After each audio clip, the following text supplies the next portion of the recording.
You don't need a better plan. You need a smaller one. If you're like my clients, you are brilliant.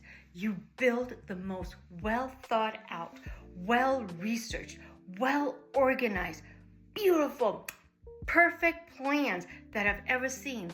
And then, if you're like my clients, you don't take action on them. And once I noticed this is what I started teaching them instead.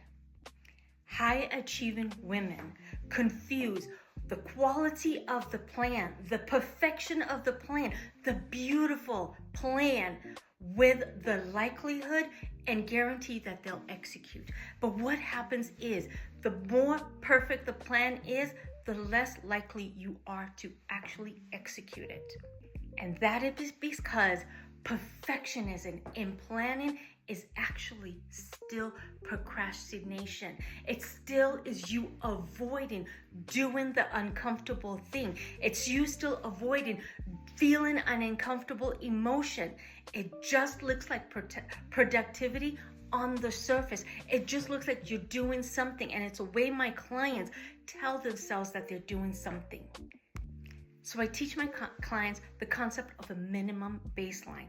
This is where at least you can still be doing something real and tangible, still be consistent, and still have it count in creating the person that you want to be in the world. It may look small, but it actually changes your identity into the person you want to be. I use the example of my own minimum baseline. When I started lifting weights after I was diagnosed with cancer, I started with 3 and 5 pound dumbbells. But if the goal was to be consistent, the goal was to show up, the goal was to identify as a person who was lifting weights consistently. And so what I started doing is I started with 3, then I went to 5, then I went to 10, then I went to 15. Now I'm at 25 and even going to the gym at least once a week, because the minimum baseline identified as me as a person who lifted weights, me as a person who was taking care of my health, me as a person who would show up for me consistently. And then I progressed.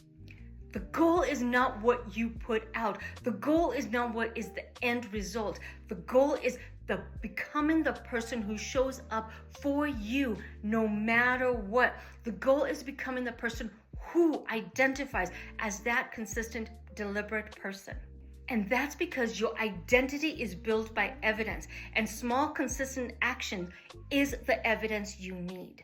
So if you're a person who plans perfectly but doesn't execute on what you planned, take my quiz. It will help you show exactly what